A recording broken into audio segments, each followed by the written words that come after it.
Bonjour à tous, c'est Loser Killer qui vous parle. Donc pour la seconde partie de notre vidéo construction consacrée à un ensemble de jeux Lego Ninjago sorti en 2011, la référence 2505, le Garmadon The Dark Fortress.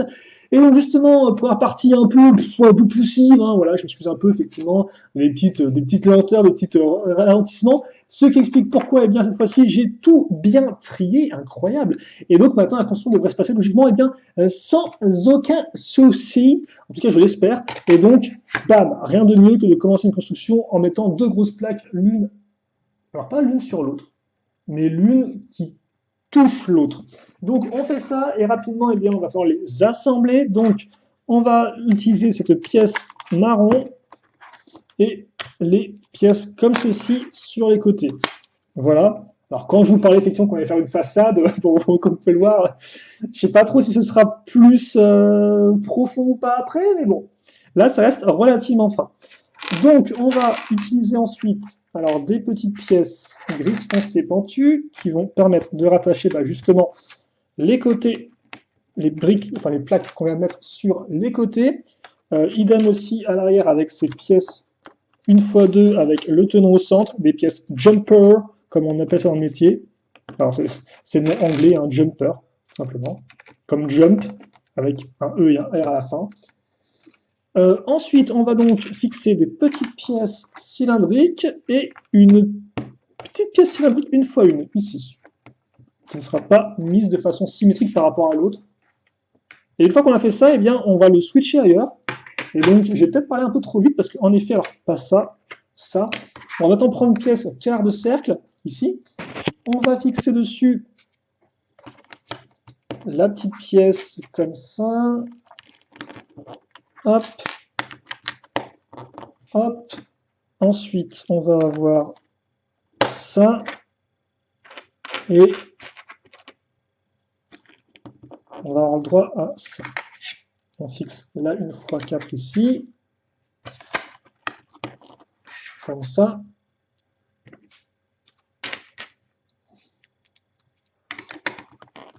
Et on met ça à ce niveau. OK? Donc ensuite,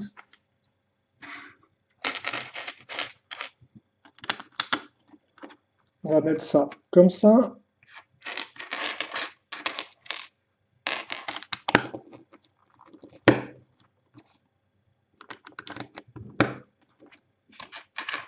Donc on fait en fait la symétrie, il n'y a rien de particulier là-dedans. OK. Et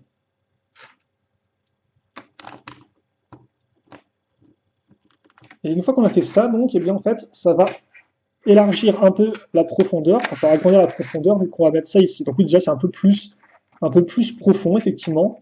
On passe de 6 à 12, tout simplement. Ok, donc on met ça comme ça. Donc on a quand même une bonne surface, hein, je dois avouer. Je retire ce que j'ai dit, une bonne surface de construction. Et là, forcément, ça va être fun. Alors on va commencer un peu déjà à installer. On va faire un peu comme une sorte de carte de plan de maison. Hein, c'est-à-dire qu'on va placer un peu ce qui va ensuite devenir les murs, etc. Comme ceci. Oula, le bruit est complètement pété. On va mettre deux petites pièces, une par deux, à ce niveau-là.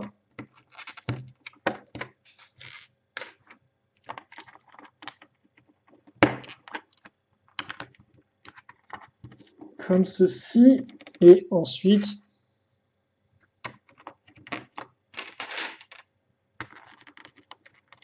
ok. Ensuite, on va prendre, donc alors, il me faut là une pièce avec un sticker dessus, c'est celle-ci, c'est celle-ci. Effectivement, donc avec les petits stickers avec des jours barrés, hein. Voilà. Et ça, donc, on va le mettre alors à l'arrière avec une petite pièce archée comme ceci et du blanc ici. Ok, d'accord. Donc, on commence un peu à monter là. Intéressant. Je sais tout ce qu'il fallait faire pour cette étape-là. La prochaine ensuite, alors si j'arrive à bien tourner la feuille, qu'il faut faire. Alors on aura l'autre pièce avec sticker, avec écrit recherché, et forcément c'est une image de ninja dessinée à l'arrache que tu as créé. Donc attention au ninja. on va mettre ça ici, comme ceci. Voilà. Et ensuite, on aura, là, il y a des pièces là-dessus avec des stickers. Alors, ça, il y aura, attendez, il faut que je vérifie que ce soit bien les mêmes. C'est pas les mêmes, donc il faut bien que je fasse attention. On aura ces grosses pièces-là, comme vous pouvez le voir, des gros blocs, façon château fort, qui ont pile poil en fait la forme comme ceci, avec les angles, hein, qu'on va retrouver là et là. Et donc ça, on va le fixer ici. Ensuite, on va avoir la pièce. Ah, attends, par contre, là, qu'est-ce que j'ai fait? Non, c'est bon, c'est la bonne chose. C'est la bonne chose, c'est le bon sticker. Je disais qu'il fallait que je fasse attention et j'ai pris le premier qui m'est venu pour le mettre ensuite. Comme quoi, je n'écoute même pas ce que je dis. Donc, vous n'êtes pas les seuls à écouter tout ce que je raconte. Ne pas le faire. Moi aussi, visiblement, je me saoule tout seul. Ok, donc on va fixer ça. Alors, non. Ah non, oui, d'accord, ok, c'est au-dessus. Au-dessus, là, non, effectivement, ce ne sera pas symétrique. Le seul truc qui sera symétrique, effectivement, c'est l'ajout de petites pièces en angle pour continuer un peu à grimper. Donc, comme ça, voilà. Et ensuite, on va avoir, alors, une pièce comme ça qui n'a pas de sticker. Donc, voilà, encore pièce de château fort, hein, avec l'ouverture de la fenêtre. Et ça, on le fixe ici. Ok, d'accord. Donc, ça c'est fait, c'est assemblé. Il en faut une seconde là. Ok, donc là, on reste en symétrie. Et déjà, on a une petite hauteur de mur qui se forme.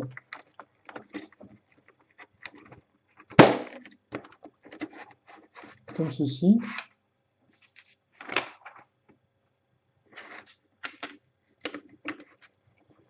Alors, on va mettre 1x3 là. On va fixer aussi des pièces beige. Ok, d'accord, ça avance bien, on met à niveau, c'est plutôt cool. En tout cas, pour l'instant, j'apprécie ce qu'on fait. Ensuite, on va faire une petite porte. Alors, hop, on prend le cadre, on prend la grille, comme ceci. Ah non, pas celle-ci, en fait, excusez-moi. Ça, c'est une grille normale.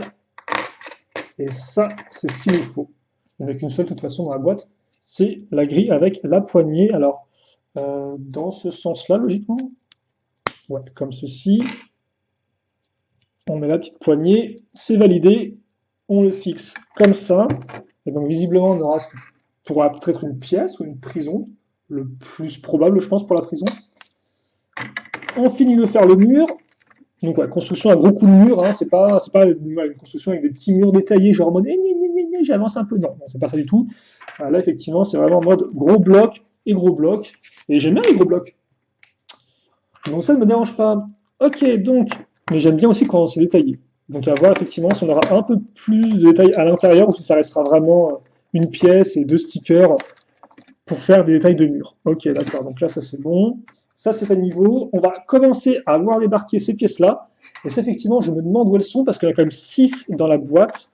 C'est plutôt cool en plus. Ces pièces comme ça, demi-archées, c'est vraiment sympatoche. Donc j'ai hâte de voir où est-ce qu'on va les utiliser.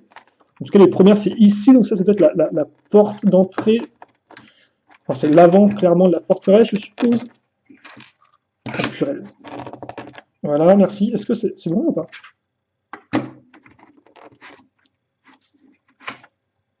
Ensuite, ah bah comme quoi au final, c'est très cool ça. Et qu'est-ce qui se passe?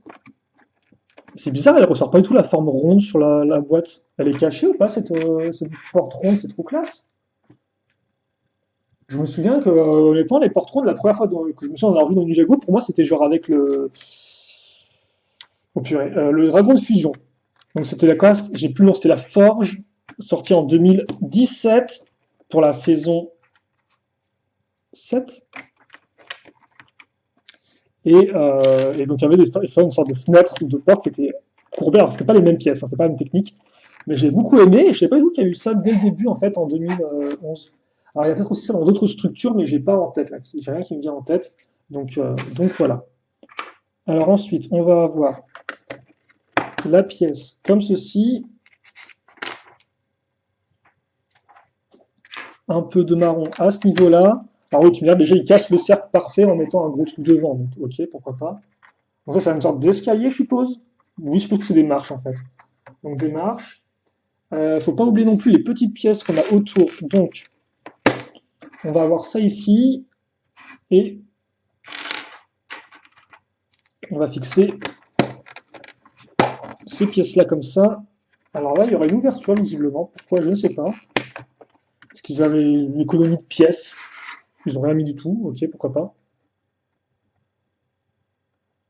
En fait, c'est peut-être plus l'arrière, ça, non? Parce que comme... Je sais pas. Je ne sais pas du tout, c'est très bizarre. Les sortes de murs comme ça, entre guillemets, inversés, où on voit que c'est fait particulier. Bref, on va plutôt enchaîner avec donc là des barreaux. Donc effectivement, on va reprendre entre guillemets les mêmes éléments que pour la porte, sauf qu'en fait, bah, ce ne sera pas vraiment les mêmes éléments, quoi. Là, effectivement, ils vont se clipser dans tout le truc. On va pas pouvoir les ouvrir ou les fermer. C'est vraiment coincé là-dedans. Donc ensuite, on met ça ici.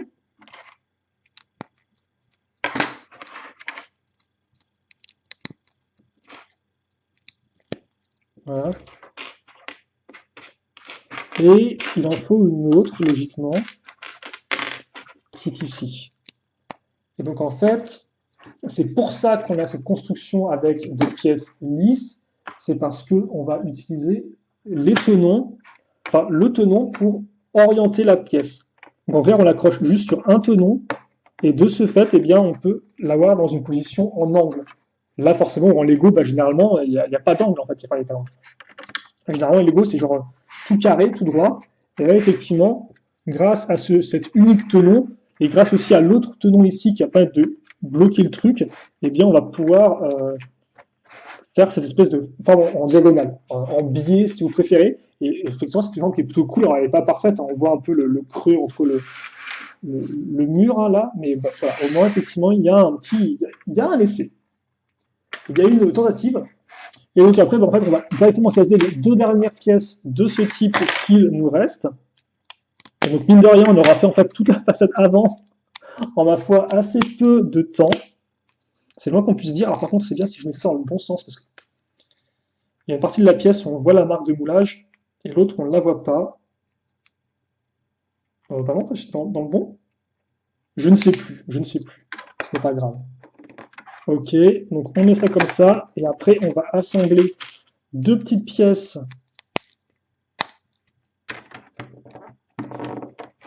deux par deux. Alors. Il y en a. Ouais, ok, elle est où la seconde?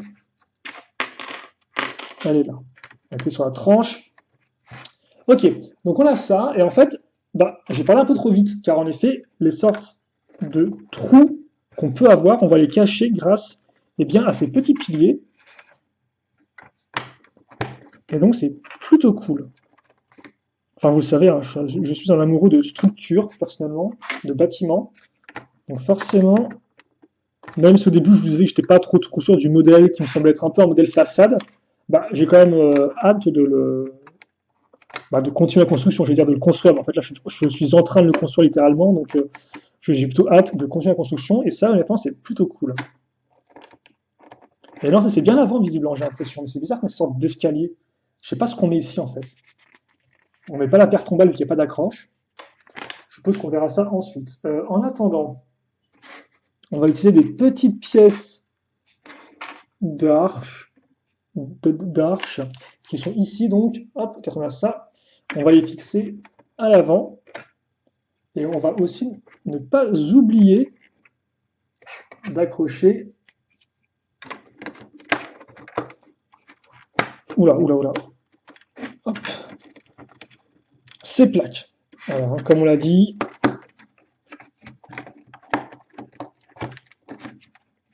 c'est bon, je pense. Ok. Donc là, on va peut-être commencer à bosser sur le premier étage. Même si au final, le rez-de-chaussée, c'était la prison et puis c'est tout, hein, j'ai l'impression. Il n'y avait pas vraiment d'autres éléments à l'intérieur. Et visiblement, je pense que c'est effectivement ça, quoi. Donc maintenant, on va prendre ces pièces-là, on va les accrocher ici. Vous montrez qu'on a différentes accroches, en fait, le tenons au milieu, qui vont nous permettre eh bien, de maintenir tout ça en place. Ok. Ok, d'accord. Voilà. Alors, ne vous inquiétez pas, on va monter d'un niveau, vu qu'effectivement, je vois que là, après là, je suis en train de regarder les pièces blanches sur le côté et je vois plein de petits bras de robots et de pointes et je suis en mode, oh, oh, je, je sens déjà la construction qui va se ralentir, qui va atteindre un point mort pendant 10 minutes à assembler 5 fois les mêmes trucs, pas forcément super intéressant. Peut-être intéressant à la fin, mais pas forcément intéressant quand on le fait. En attendant, on n'y est pas encore, donc justement, profitons de ce petit temps, et je veux bien profiter parce que, de façon assez rigolote, on fait un truc que je trouve assez cool, on met ça au fond et on met une grosse pièce pour tout réunir. Et j'aime bien les ponts, j'aime bien faire des ponts comme ça, donc c'est très cool. Je ne sais pas du tout pourquoi ça flotte un peu au milieu du vide, mais je suis intrigué. Des petites pièces pentues qui vont venir se mettre ici aussi.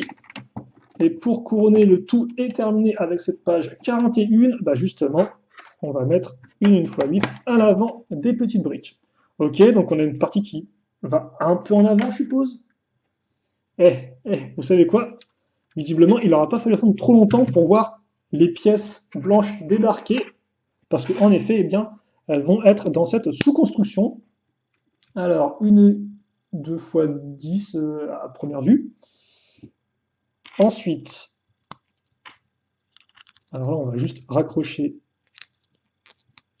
3 pièces comme ça. Ok. Alors, on va mettre ça ici. Ça comme ça. Alors, par ça, par contre, je ne sais pas ce que c'est en fait. Je ne sais pas où ça va dans la construction. Voilà. Et ensuite, une fois qu'on a ça, bah justement, c'est ce que je vous disais. On va prendre notre petit bras de robot. On va mettre dedans ça. Alors oui, il s'agit de bras de robot parce que de base, je me répète souvent, c'est des pièces utilisées pour faire des figurines de robots dans le thème Lego Exoforce en 2006, ce qui ne nous rajeunit pas vraiment, soit 5 ans avant Exoforce, avant Ninjago. Exoforce qui a déjà une composante asiatique, hein, mais c'était beaucoup plus mecha, façon manga japonais. Là, c'était pas vraiment des ninjas, quoi. Mais il y avait aussi une équipe, effectivement, de 4 garçons. Alors, c'était un peu moins le concept d'équipe, mais il y avait effectivement 4 héros. Il y avait aussi une fille. Et il y avait aussi un maître d'ailleurs, il y avait aussi un maître. Il y avait 4 garçons, qui s'appelaient Hayato, Takeshi, euh, Ryo et Hikaru, si je ne dis pas de bêtises. Je pense que c'était Hikaru. Je peux me tromper, il avait une coupe. Donc, ils avaient pour la première fois des nouvelles coupes de cheveux façon manga, donc avec des pointes dans tous les sens, avec des couleurs assez genre folles, quoi. Donc il y avait des coupes de cheveux bleues, vertes, rouges, forcément, hein. Quand Lego s'est dit on va faire du stéréotype de manga, ils ne sont pas allés avec le dos de la cuillère, quoi, ils sont allés à fond. Et, et donc effectivement, ces quatre-là avaient un maître, c'était Sensei Keiken. Donc on avait Sensei Wu à l'époque, hein, qui est devenu ensuite Maître Wu, parce que bon, bah, Sensei c'est typiquement un mot japonais. Je pense qu'après Lego a voulu faire en sorte que bah, les pays puissent utiliser leur propre mot pour maître, en fait, tout simplement, et pas juste Sensei. Mais à l'époque, effectivement, ils se posaient pas trop la question, hein. Ils étaient en mode Japon, Japon! Donc c'était Sensei Keiken, qui est aussi un vieux avec une barbe, mais une barbe grise. Et qui par contre, lui, avait créé des mechas, si je dis pas de bêtises. Je crois que c'est lui qui avait créé les mechas. Bref, c'est un thème très intéressant. J'ai fait des vidéos sur la chaîne, hein, vous pouvez aller le voir, même si bon, c'est en qualité d'époque, avec ma webcam d'époque, donc peut-être pas fou, mais bon, au pire, vous pouvez quand même faire des recherches sur Internet. Ok, bah justement, ok, d'accord. Bah, j'ai une réponse à ma question, c'est qu'effectivement, à quoi sert eh bien, cette partie à l'avant? Ça servait à faire ce truc. Donc une sorte de petit passage comme ça. Alors oui, pourquoi pas. Après, le fait que ce soit, c'est bizarre, parce que ce qui m'agace un peu, c'est que ce soit genre vraiment marron et qu'il y ait genre zéro détail dessus, quoi. C'est juste ça un peu qui m'agace, parce qu'après, là encore, la forme un peu circulaire des pièces qui montent, c'est plutôt cool, et ça rappellera d'ailleurs un peu les formes qu'on a vues récemment je vais y arriver, dans le, dans le donjon du sorcier au crâne. Il y a un peu de mal à sortir celui-ci, donc attendez, on va pousser ça, voilà. Donjon du sorcier au crâne, effectivement, où on avait aussi un peu des sortes de formes archées à l'avant du donjon. Donc c'est un peu le même délire. C'est vrai qu'effectivement, hein, je disais que Ninjago 2020, c'était un sous-thème un peu médiéval. Je dis que c'était nouveau pour Ninjago, mais quand on y pense, effectivement, cette structure fait elle aussi un peu médiévale, quoi. On a ce côté forteresse, donjon. Là encore, on n'est pas en mode, on n'est pas en mode en fait structure un peu traditionnelle et pas non plus en mode structure un peu futuriste, quoi. Comme ce qu'on a eu ensuite avec Ninjago. Donc ouais, c'est vrai que ça change un peu. Une petite table avec des accessoires. Moi qui parlais de détails, eh bien me voici content. Alors encore plus si j'arrive à enfoncer ça proprement. Voilà, comme ça. Donc ça c'est fait. Et on va le mettre. Alors attendez, faut pas que je me trompe. On le met bien au fond de la structure pour bien ne pas pouvoir l'atteindre ensuite quand on voudra jouer avec. Quoi. Non, je plaisante. Il y a quand même l'espace pour mettre ces petites mimines. C'est pas non plus un gros problème. Ok. Ensuite, on va prendre ces deux petites caisses.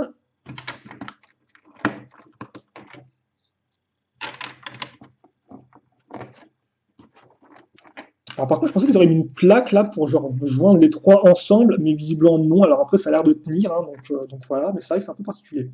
Ensuite, on va faire deux petites haches. Donc ça, effectivement, c'est la même chose que l'arme de Chopov, mais avec une couleur différente. L'os plus la petite pièce de lame. Ah, visiblement, on peut mettre ça comme ça en fait. Ok. Je vais faire ça, écoutez. Hein. Voilà. Voilà. Donc il y a deux armes pour nos deux personnages, je suppose, parce que c'est vrai qu'effectivement, on n'a pas fait d'armes pour nos deux squelettes, donc eh bien les voici. Et je crois que c'est tout pour ce mode d'emploi-là. Je pense qu'on va s'arrêter là. 21 minutes, c'est une plus petite vidéo que la première, mais moi, ça va me permettre effectivement de faire une petite pause rapide, aussi de reprendre la plaque 2x4 que j'ai zappée sous l'accord de l'araignée. Comme ça, effectivement, quand on aura besoin, eh bien, on pourra l'utiliser, il n'y aura pas de problème et je ne m'embêterai pas. Donc ouais, on va s'arrêter là effectivement pour cette partie de la construction. Et puis logiquement, la prochaine, alors, vu les pièces qui restent, honnêtement, je pense qu'on pourra peut-être tout finir la prochaine fois. Mais je sais pas. Je suis souvent mauvais juge de ça. Donc, je ne vais pas prononcer. En tout cas, pour l'instant, eh bien, on a fait au moins le rez-de-chaussée, qui est relativement cool. Un peu, effectivement, spartiate en termes de détails. Mais on a quand même une bonne tête. Donc, j'ai hâte, effectivement, de construire la suite. Et j'espère que vous serez aussi avec moi, eh bien, pour la suite de cette petite construction. Voilà. Allez, salut à tous.